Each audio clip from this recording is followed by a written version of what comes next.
Você realmente achou que o Jon Snow e a Daenerys podiam vencer no final de Game of Thrones? Você é burro, eles nunca iam vencer. O George Martin é historiador, se baseou na Guerra das Duas Rosas e nos Plantagenetas, e por isso eles não tinham chance. Eu vou te provar isso.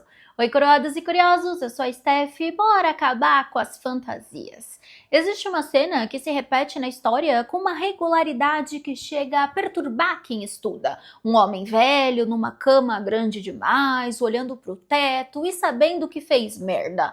Em volta dele você vê herdeiros que ele nunca preparou de verdade, aliados que estão calculando o próximo movimento e um trono que vai ser disputado antes do corpo esfriar. Ele chama todo mundo, já moribundo, exige juramento e faz com que cada nobre presente jure fidelidade ao herdeiro que ele escolheu.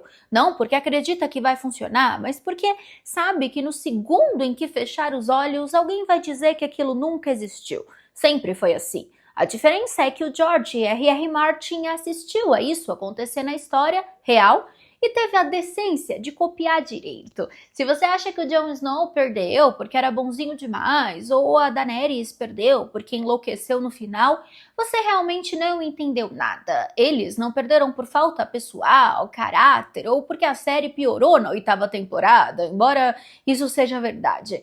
Eles perderam porque nunca tiveram chance. A guerra já estava perdida antes da primeira espada, do primeiro dragão e do primeiro discurso bonito que te fez torcer por eles, porque quando uma sucessão nasce errada, ninguém vence. Isso não é a tragédia do herói. É o sistema funcionando exatamente como foi projetado, para destruir todo mundo que não entende a realidade de como ele funciona. A nossa história de hoje, então, não começa com fogo e gelo, e sim com sucessão. A gente começa com os normandos, que seriam os Targaryen. Ambos eram estrangeiros, eram violentos e chegaram ao trono não por amor, mas pela vitória, pela espada. Quem escreve a história, você sabe que é quem ganhou. E os dois entenderam isso de forma que os herdeiros que vieram depois nunca entenderam e nem estudaram de onde vieram. Em 1066, William, duque da Normandia, cruzou o Canal da Mancha com um exército e matou o rei inglês Haroldo na Batalha de Hastings. Ele não tinha sangue inglês nem direito dinástico incontestável, que eu posso explicar em outro vídeo sobre a confusão da sucessão que a morte do Eduardo o Confessor, que morreu sem filhos, acabou criando. William só tinha espadas, vontade de usá-las e um sonho.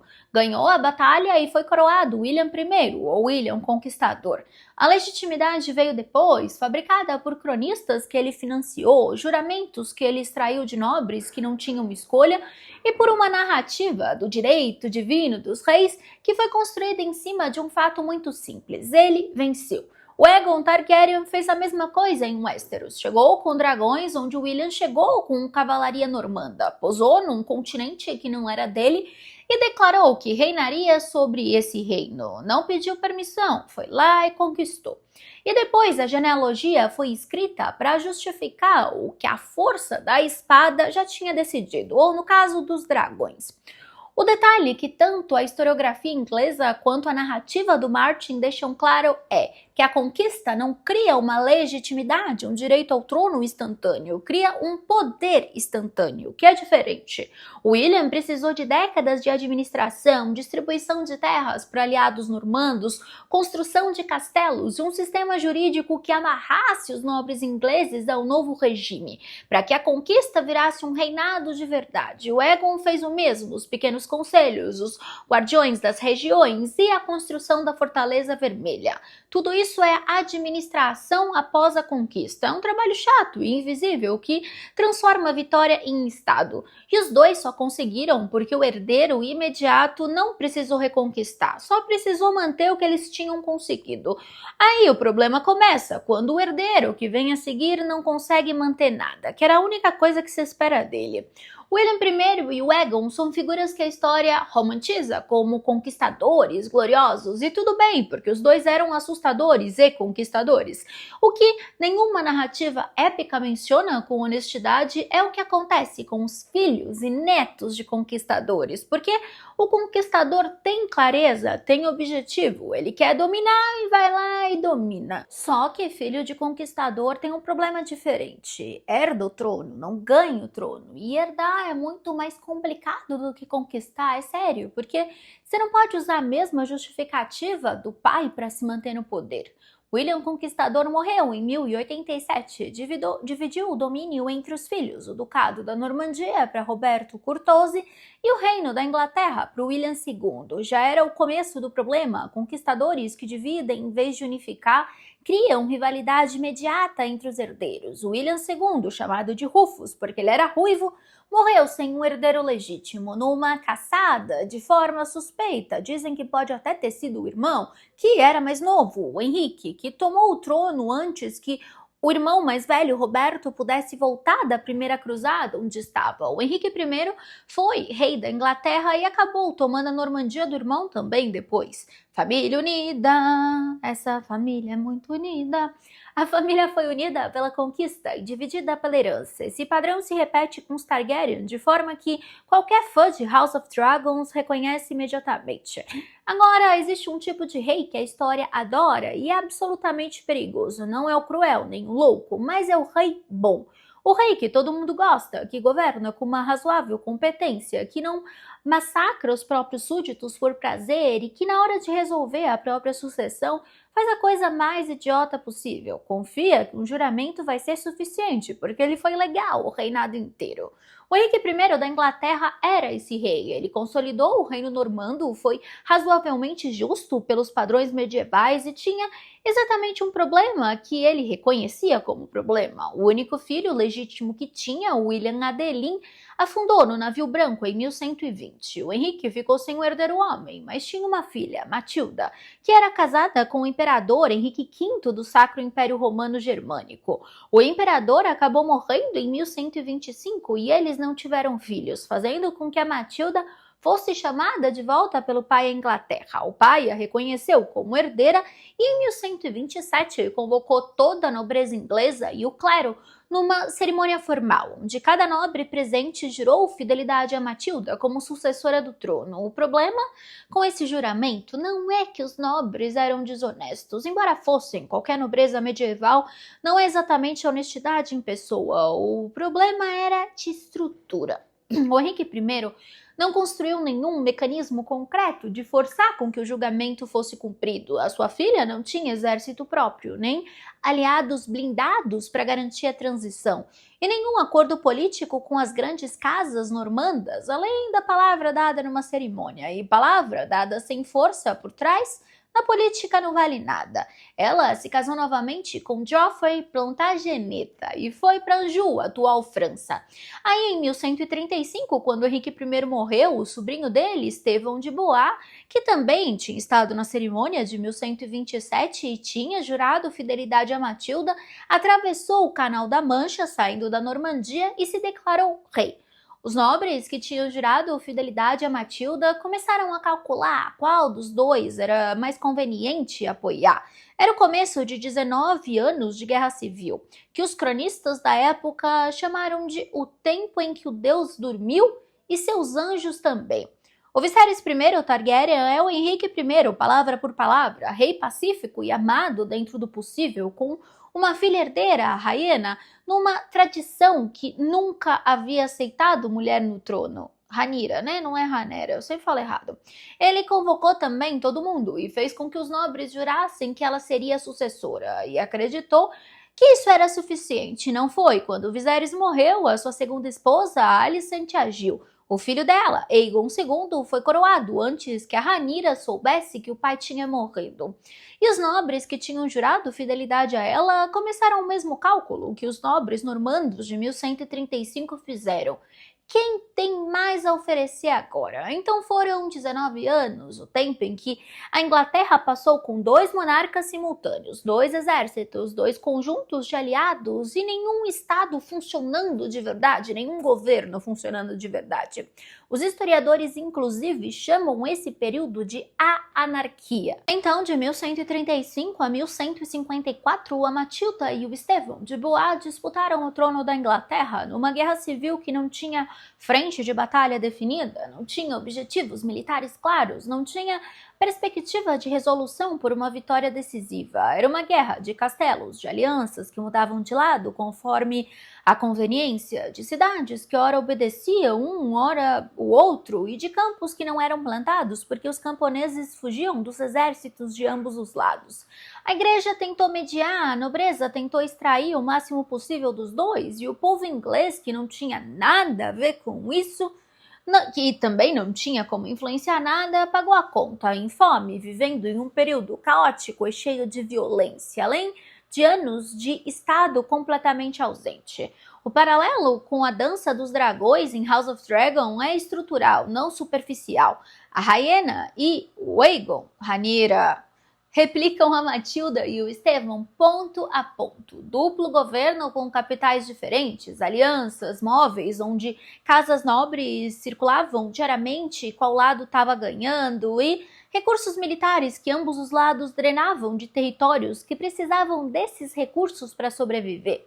Em ambos os conflitos, o detalhe que ninguém menciona nas versões épicas é a logística. Guerra civil de longa duração não é batalha heróica, é custo, são cavalos que morrem de exaustão, soldados que desertam quando o soldo não chega, castelos que se recusam a abrir os portões porque o senhor morreu e o herdeiro ainda não chegou.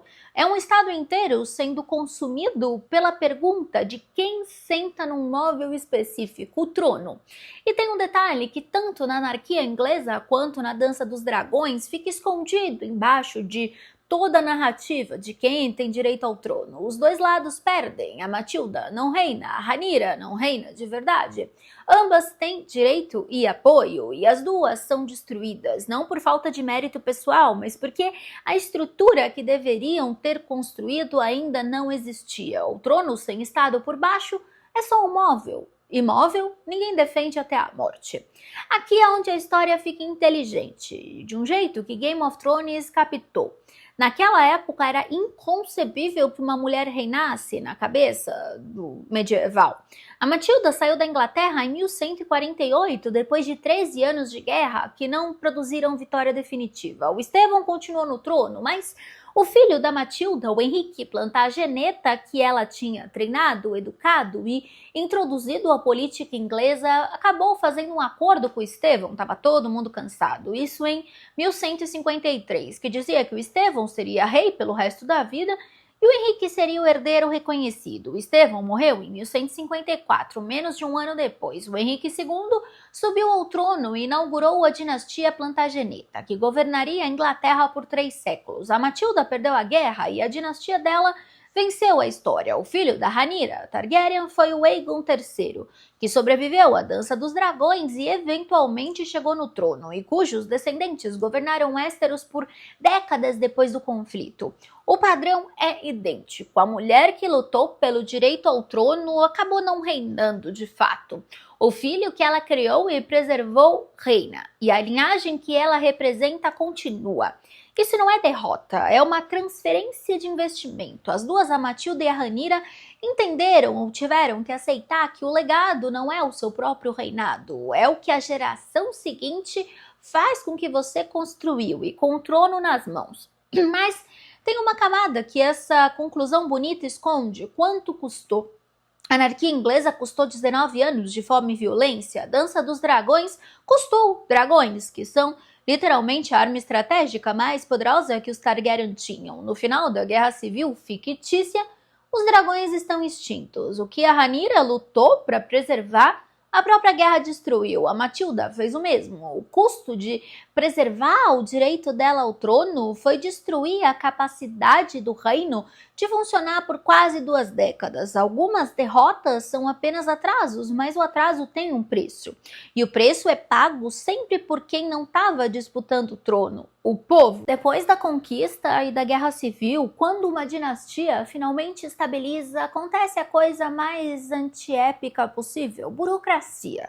E a burocracia é o que mantém o poder de verdade, não heróis, não dragões, formulários, registros, impostos, tribunais que funcionam. Uma parte da história que nenhuma série de fantasy mostra porque é absolutamente infilmável. O Henrique II Plantageneta, o filho da Matilda, foi o primeiro rei da dinastia Plantageneta, que governou de 1154 a 1189 e passou o reinado inteiro construindo o que os historiadores chamam de Estado administrativo inglês. Criou sistema de júri, expandiu os tribunais reais para alcançar lugares onde só a justiça local existia, reorganizou as finanças do reino e começou o processo de construir uma burocracia que funcionava independente da personalidade do rei. Isso é o que torna o poder durável, não o carisma do monarca.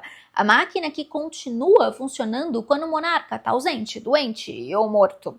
O equivalente em Westeros é o período pós-Dança dos Dragões, com os Targaryen administrando um reino que não tem mais dragões como backup militar e precisa funcionar com as mesmas ferramentas que qualquer outro reino: aliados, finanças, legitimidade construída por casamentos e acordos, e um pequeno conselho que efetivamente governa enquanto o rei reina. O Egg, o Aegon V, que aparece em O Cavaleiro dos Sete Reinos, é exatamente esse tipo de rei. Ele não é um rei épico, não tem dragão, ele tem problemas administrativos, tem conflitos com a nobreza sobre reformas e tem um reinado que parece menor do que os predecessores, porque ele está construindo estrutura em vez de conquista, e por isso é um reinado que dura. Poder sem espetáculo é o único tipo de poder que realmente prevalece e permanece. O problema é que estrutura sem espetáculo não produz herdeiros que entendem o que a estrutura é. O Henrique II construiu o Estado inglês e teve filhos que acharam que tinham herdado o trono e tinham direito de fazer o que quisessem com ele. O Ricardo I, o Coração de Leão, passou o reinado inteiro fora da Inglaterra em cruzadas. O João I, o João Sem Terra, foi tão ruim que a nobreza o forçou a assinar a Magna Carta em 1215, o primeiro documento que limitava formalmente o poder do rei inglês, não porque o João fosse uma anomalia, mas porque ele não entendeu que o Estado que ele herdou era uma máquina que precisava de manutenção, não um trono que simplesmente podia ser sentado sem pensar nas consequências. Então, você já deve ter percebido o padrão: conquista, juramento inútil, guerra civil, reconstrução lenta, administração estável. Então, colapso. Porque o sistema que funciona eventualmente coloca no centro um rei que não é capaz de fazê-lo funcionar, continuar funcionando. E quando isso acontece, o sistema não espera que ele melhore, ele descarta. O Henrique VI foi o rei da Inglaterra de 1422 a 1461 e novamente 1470 e 1471. Ele era parte da linhagem Lancaster, que tinha pegado o trono da linha York em 1399, quando o Henrique IV, depois o primo Ricardo II. O Henrique VI herdou um reino que estava em guerra com a França, a Guerra dos 100 Anos, a última fase dela, e que tinha uma nobreza poderosa e politicamente ativa, que precisava de um rei capaz de arbitrar conflitos, de distribuir favores com inteligência e de manter o equilíbrio delicado entre as casas reais que compunham o Conselho Real. O Henrique VI não tinha como fazer nada disso. Ele tinha episódios documentados de colapso mental. O primeiro foi em 1453, quando ele ficou catatônico por quase um ano e não reconheceu a própria esposa e nem o próprio filho recém-nascido. E a nobreza precisava de um rei funcional. Tinha um que não funcionava. O Aerys II Targaryen, o Rei Louco, é a versão fantástica do Henrique VI, mas com volume máximo. O Aerys começou o reinado com uma reputação razoável e foi deteriorando ao longo de décadas, chegando ao ponto de queimar conselheiros vivos, de paranoia que destruiu alianças que o pai tinha passado anos construindo e de decisões militares que tornaram qualquer defesa do reino impossível. A diferença entre o Henrique VI e o Aerys II é de grau, não é de tipo. Os dois são reis que o sistema finalmente vomitou porque não conseguiram mais desempenhar a função mínima que a posição exigia. Nos dois casos, o que os derrubou Não foi um único inimigo poderoso, foi o cansaço acumulado de um sistema inteiro que parou de encontrar razão para continuar obedecendo. A Guerra das Duas Rosas, que durou de 1455 a 1487, envolveu as casas de Lancaster e York disputando o trono inglês, não foi causada pela loucura do Henrique VI, foi possibilitada por ela. A nobreza inglesa já tinha os conflitos, as ambições e os exércitos. O que faltava era o pretexto que um rei incapaz fornece automaticamente. A justificativa para dizer que ele ser legítimo do trono era contestável, que tinha alguém melhor, que o trono estava disponível de fato, mesmo que tecnicamente ocupado. Dinastias não morrem de golpe, elas morrem quando o centro para de funcionar e todo mundo ao redor decide que não precisa mais fingir que funciona. A Daenerys Targaryen seria tecnicamente uma Lancaster, a casa que estava no trono. O Jon Snow seria um York na forma estrutural. Os dois têm direito ao trono de formas diferentes, mas igualmente contestáveis. Os dois têm carisma, exércitos e fidelidade pessoal intensa de quem os segue. Os dois chegam à guerra final com tudo que uma narrativa épica exigiria de um vencedor, e os dois perdem. Não porque a série foi mal escrita, mas porque o sistema estava funcionando exatamente como deveria. Os Tudors venceram a Guerra das Duas Rosas, e aqui está o detalhe que a maioria das pessoas não sabe. A reivindicação do Henrique Tudor ao trono, como eu já falei em outros vídeos, era uma bagunça. Ele descendia do João de Gaunt por linha Beaufort, os filhos que o João de Gaunt teve com a Catherine Sinford antes de casar com ela, que foram legitimados por uma bula papal e um ato parlamentar em 1396 e 1397, mas especificadamente excluídos da sucessão real por uma cláusula inserida em 1407 pelo Henrique IV, o próprio filho legítimo do João de Gaunt, que não queria concorrência. O Henrique Tudor chegou à Batalha de Bosworth Field em 1485 com essa reivindicação juridicamente comprometida. Matou o Ricardo III em batalha e imediatamente fez a coisa que nenhum outro pretendente tinha feito, se casou com a Elizabeth de York, reunindo as duas casas numa única dinastia. Não ganhou o debate sobre legitimidade, ele encerrou o debate. Quando você encerra o debate, você vence. O Bran Stark vence pelo mesmo mecanismo. Ele não tinha um direito claro ao trono, não era uma escolha óbvia de nenhuma das facções que estavam vivas no final.